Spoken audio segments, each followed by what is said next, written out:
Welcome to news hour. నేను శ్వేత.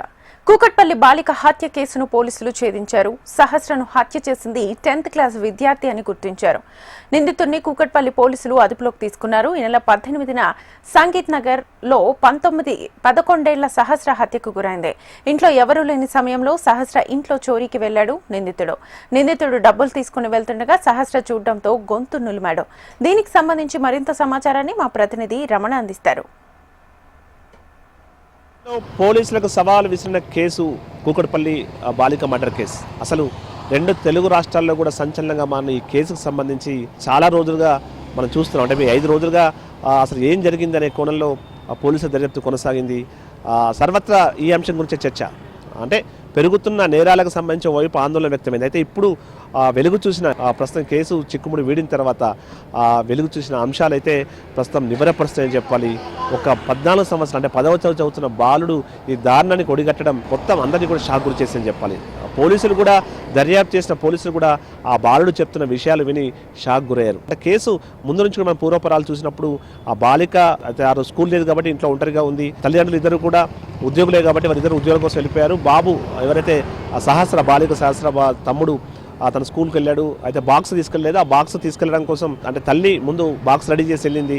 ఆ బాక్స్ను స్కూల్లో ఇవ్వాలంటే కూడా చెప్పి వెళ్ళింది. ఆ తర్వాత ఆ స్కూల్ నుంచి బాక్స్ రాలేదంటే కూడా ఫోన్ రావడం, వెంటనే తల్లి తన భర్తకు ఫోన్ చేసి బాక్స్ తీసుకెళ్ళని చెప్పడం, వెంటనే తండ్రి ఇంటికి చేరుకోవడం, అప్పుడు బాలిక దారుణ హత్యకు గురి కావడం అనేది మనకు తెలిసిన విషయమే. అయితే ఆ తర్వాత దర్యాప్తు చేసిన పోలీసులు అసలు ఏ చిన్న క్లూ దొరకక సతమతం అయ్యారని చెప్పాలి. ఈ మధ్య కాలంలో చాలా సీరియస్ కేసుగా ఈ కేసు ఉంది.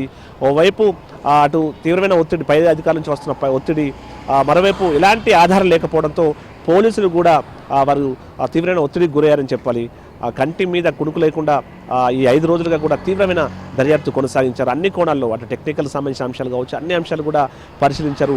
ఎంతో మందిని విచారించారు. సీసీటీవీ ఫుటేజ్ కూడా ఎక్కడ లభించకపోవడం, ఇంటికి సంబంధించి ఒక ఎంట్రీ దగ్గర మాత్రం ఒకటే ఫుటేజ్, ఆ తర్వాత ఇంట్లోకి ఎవరు వెళ్ళినట్టుగా ముందు ఆనవాళ్ళు లభించలేదు. దాంతో ఇంట్లో ఉన్నవారు ఈ దారుణ కొడగట్టారంటూ కూడా ఇంట్లోకి సంబంధించినటువంటి చాలా మందిని విచారించారు. ఈ సమయంలో కూడా అనేక అంటే కొంతమంది వ్యక్తులపై అనుమానాలు కూడా బలపడ్డాయి. కానీ తర్వాత ఆ సీసీటీవీ ఫుటేజ్ పరిశీలించినప్పుడు ఒక బాబు లోపలికి వెళ్ళినట్టుగా దృశ్యాలు కనిపించాయి. లోపలికి వెళ్ళిన బాబు మాత్రం మళ్ళీ తిరిగి రాలేదు. దీంతో అనుమానం కలిగిన పోలీసులు వెంటనే దీనికి సంబంధించి దర్యాప్తును ముమ్మరం చేశారు. ఆ విధంగా దర్యాప్తు చేస్తున్న సందర్భంలో పోలీసులకు కొన్ని క్లూస్ దొరికాయి. అంటే అందులో ముఖ్యంగా ఏదైతే ఆ బాబు సంబంధించి అంటే చుట్టుపక్కల ఇంట్లో విచారించినప్పుడు ఒక వర్క్ ఫ్రమ్ హోమ్ చేస్తున్నటువంటి ఒక సాఫ్ట్వేర్ ఇంజనీర్ ఒక బాబు గోడ నుంచి వేరే ఇంట్లోకి వెళ్తున్న దృశ్యం మేము చూసినట్టుగా కూడా ఆయన చెప్పడం, వెంటనే ఇటు డాగ్ స్క్వాడ్ కూడా అంబేద్కర్ స్టాచ్యూ దాకా వెళ్ళి మళ్ళీ ఆగిపోవడం. అంటే ఆ సమయంలో ఆ డాగ్ స్క్వాడ్ వెళ్ళిన ప్రాంతంలో ఎవరైతే ఈ బాబు ఉన్నాడో ఆ బాబే తన పెంపుడు కుందేలు చనిపోయినప్పుడు అక్కడే ఆయన పాతి పెట్టాడు. అంటే డాగ్ స్క్వాడ్ కూడా ఆ బాబుకు సంబంధించి అనుమానం వ్యక్తం చేసింది. ఇలాంటి అనుమానాలు ఉన్న నేపథ్యంలో వెంటనే పోలీసులు ఈరోజు బాబు చదువుతున్న స్కూల్కు నేరుగా వెళ్ళి ఆ బాబును అదుపులోకి తీసుకుని విచారిస్తున్న సందర్భంలో నివ్వెరపోయే విషయాలు వెలుగు చూశాయి. ఆ బాబు నేరుగా తన ఇంటికి పోలీసులను తీసుకెళ్లాడు. ఇంట్లో తను దాచినటువంటి ఆ కత్తి కావచ్చు, పాపం చెప్పిన కత్తి కావచ్చు, మిగతా ఆ బట్టలను కూడా చూపెట్టాడు. అలాంటి పరిస్థితుల్లో అయితే విచారిస్తున్న సందర్భంలో అంటే ముందు దొంగతనానికి అతను వెళ్ళడం కోసం కూడా మొత్తం ఒక పేపర్ మీద రాసుకున్నాడు. ఆ రాసుకున్నటువంటి విధానం చూసినప్పుడు కూడా ఆ బాబులో ఎలాంటి నేర లక్షణం ఉన్న విషయాన్ని బయటపడుతుంది. ఎందుకంటే కింద కూడా తను క్లియర్గా ఆపరేషన్ డాన్ అంటూ కూడా రాసుకుని దొంగతనం ఎట్లా చేయాలి, ఇంట్లోకి ఎలా ఎంటర్ కావాలి, బయటకు ఎలా రావాలి, ఇవన్నీ కూడా క్లియర్గా రాసుకుని మరి ఆయన లోపలికి వెళ్ళాడు. అంటే బాబు లోపల ఈ ఏజ్లోనే ఎలాంటి నేర ప్రవృత్తి పెరిగిపోయింది, నేరకు సంబంధించిన స్వభావం పెరిగిపోయింది అనేది మనకు క్లియర్గా అర్థమవుతుంది.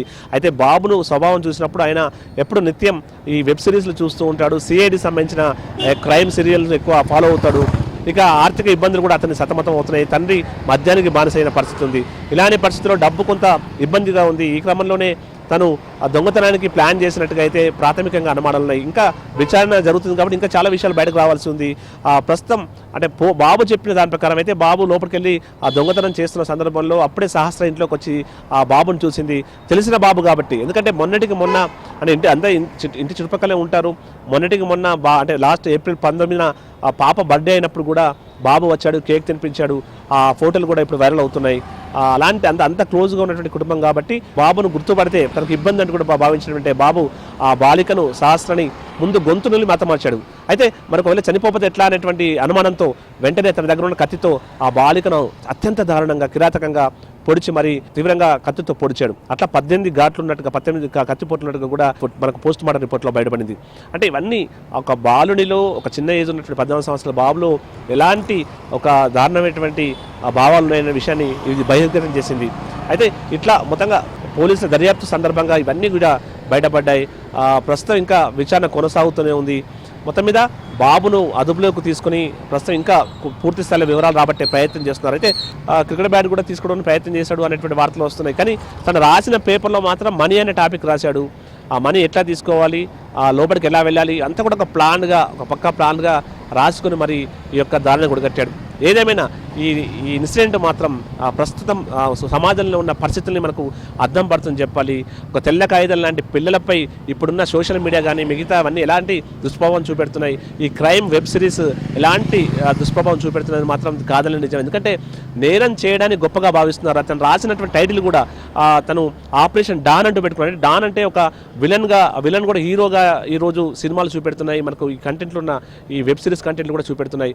ఇలాంటి పరిస్థితుల్లో ఆ బాబు కూడా అదే భావజాలంతో అదే అంటే గొప్పతనంగా భావించాడు నేరం చేయడాన్ని. అదే ఈరోజు ఈ దారుణానికి కారణమైనట్టుగా భావిస్తున్నారు. అయితే ముందైతే పాపను చంపుదామని మాత్రం అతను లోపలికి వెళ్ళలేదు, కేవలం దొంగతనానికి మాత్రం వెళ్ళాడు. కానీ ఆ తర్వాత పాప చూడడంతోనే ఈ దారుణానికి ఆ బాబు ఒడిగట్టాడు. అయినా కూడా ఎలాంటి భయం లేకుండా తను ఎప్పటిలాగా అందరితో కలిసిపోయాడు.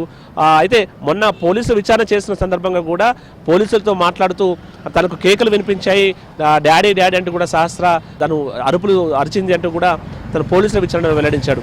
ఇలాంటి ఈ పరిస్థితుల్లో బాబు లోపలికి వెళ్ళిన సీసీ ఫుటేజే ఈరోజు కీలకమైంది. ఆ తర్వాత డాగ్ స్క్వాడ్ కూడా అంబేద్కర్ స్టాచ్యూ దగ్గర వెళ్ళి ఆగిపోవడం, అక్కడే బాబు తనకు పెంపుడు కుందేలను పాతిపెట్టడం ఇవన్నీ కూడా బలపడ్డాయి. దాంతోనే పోలీసులు ఈ అంశాలను బేస్గా చేసుకునే ఆ తర్వాత దర్యాప్తును ముమ్మరం చేసి బాలుని విచారించడం కోసం అదుపులోకి తీసుకున్న తర్వాత బాబు ఇంట్లో వాడిన కత్తి, చంపడానికి వాడిన కత్తి కావచ్చు, మిగతా దుస్తులన్నీ కూడా బయటపడ్డాయి. దాంతో ఈ కేసు చిక్కుముడి వీడింది. మొత్తంగా 5 రోజులుగా పోలీసుల కంటి మీద కుడుకులు ఎక్కడేసిన ఈ మర్డర్ మిస్టరీ అయితే మొత్తంగా వీడిందని చెప్పాలి. ఏదేమైనా అంటే ఆ తర్వాత జరిగిన పరిణామాలు మాత్రం కొంత ఆందోళన కలిగిస్తున్నాయి. రోజుకి పెరుగుతున్న క్రైమ్ రేట్ వైపు ముఖ్యంగా మైనర్స్లో ఈ విధమైనటువంటి ఆలోచన ధోరణి పెరిగిపోవడం మాత్రం తీవ్రంగా ఆందోళన గురిచేస్తుంది. ఈరోజు పాప కుటుంబం చిన్న భిన్నమైనట్టే, ఆ తర్వాత బాబుకు సంబంధించిన కుటుంబం కూడా, అందుకని బాబు కుటుంబం కూడా చాలా కలివిడిగా ఉంటుంది. అందరూ అంత కలిసిమెలిసి ఉంటారు, అందరూ ఆడుకుంటారు. అలాంటి కుటుంబాలు ఈరోజు తీవ్రమైన మనోవేదన గురి కావడం కాకుండా వారి పిల్లలకు సంబంధించిన జీవితాలు ఈ విధంగా నాశనం కావడం అంటే దెబ్బతినడం అయితే వారికి తీవ్రంగా ఆందోళన గురి చేస్తుంది. అయితే ఈ మైనర్కి సంబంధించిన ఇష్యూ కాబట్టి పోలీసులు కూడా కొంత జాగ్రత్తగా విచారణ కొనసాగిస్తున్నారు. ప్రస్తుతం అయితే పోలీసులు పూర్తి స్థాయిలో మీడియా బ్రీఫ్ ఇస్తారా, మరి ఆ ప్రెస్ నోట్ ద్వారా మిగతా వివరాలు వెల్లడిస్తారా చూడాల్సి ఉంది. ప్రస్తుతం దర్యాప్తు దశలో ఉంది కాబట్టి పూర్తి వివరాలు రేపు వెల్లడిస్తామంటూ మాత్రం సైబరాబాద్ పోలీసులు చెప్తున్నారు.